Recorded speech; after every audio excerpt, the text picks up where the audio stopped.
What are we doing here? And where are we gonna go? It's like we just woke up one morning and then it's welcome to the show.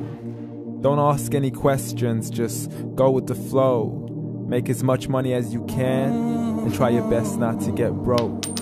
Copy everything you see on the TV, from the hairstyles to the clothes, and don't think too often, just do exactly as you're told.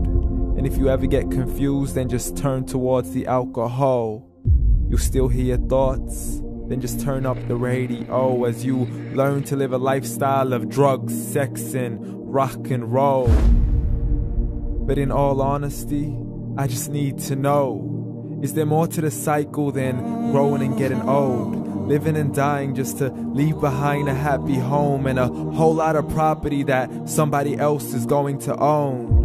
I just really need to know before the casket's closed, 'cause I'm not willing to gamble with my soul, nor am I ready to take any chances. These are just simple life questions and I'm just searching for some answers. Like, what are we doing here? And what is our purpose? How did we get here, and who made us so perfect? And what happens once we go, or is this world all really worth it? Questions we don't answer because apparently we don't really have to. There's no purpose to this life and our existence is merely natural. Then in that case, please let me ask you, did you create yourself, or was it somebody else who had fashioned you? 'Cause you're a being that's impeccable, faultless and unparalleled. You're a product of supreme intelligence and I'm merely being rational. For there isn't a camera on this earth that can come close to the human eye, nor a computer that can compete alongside the human mind. And if the whole world was to come together, we wouldn't be able to create a single fly. So many signs, yet we still deny. As science tries to justify that all this could come from none, when it's a simple sum. 0 plus 0 plus 0 cannot possibly ever give you 1. So from where did all this order come?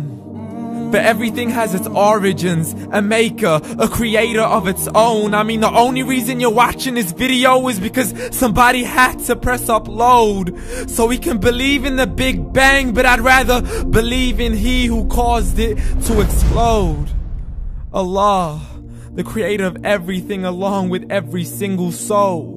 The ever-living, the master, the only one who is in control. Unlike his creation, beyond our imagination. And no, he's not a man, nor does he have any partners in association. He's on his own. And no, he did not ever leave us alone.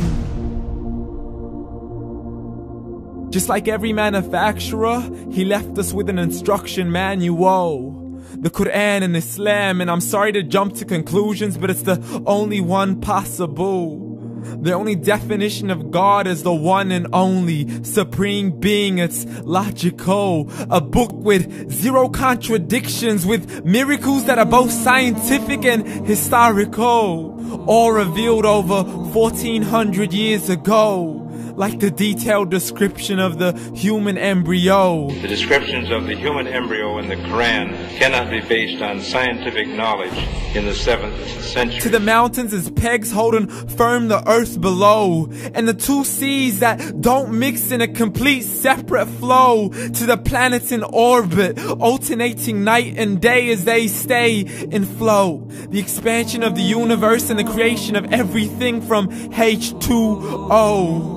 To the stories of the past and the preservation of Pharaoh. To identifying the lowest point in the land where Persia defeated Rome. The gushing fluid that created man in the glands between the ribs and the backbone. And not a word has changed, it's still the same. So please explain how all this was known over 1400 years ago. To a man who couldn't read or write, as he would recite whatever the angels spoke. And if you still don't believe, please try to come up with something that's even close. But you can't, so we took God as a mockery and his messengers as a joke. Muhammad could not read or write. How's somebody who can't read or write gonna start a religion? Dismissed his scriptures as legends and tales of the ancient folk, as we live life according to our whims, desires, and hopes. saying this life is the only home we will ever know. We will live then die, then simply turn to bones. YOLO! Correction, after the grass dies, the rain arrives and it regrows, and Allah promises to do the same thing to your very soul and bring you back from your very fingertips to your toes, as the all-seeing supreme being watches us so close, and we are surely being tested in our wealth, our health, and our self, and everything that we've been blessed with. So believe, for we will surely be resurrected and be brought back to our Lord and account for every single deed, as He hands us our books and orders us to read. From the bad to the good and everything in between. You yourself are sufficient for your own accountability, so don't be mad at me. You are the one who thought He wouldn't come back to me. I gave you a whole life long to search after me, but you were busy in all that which was temporary. So read, and glad tidings to all those who believed. And if you disbelieve, read. And don't let that day be the first day you find out what your life really means. Read.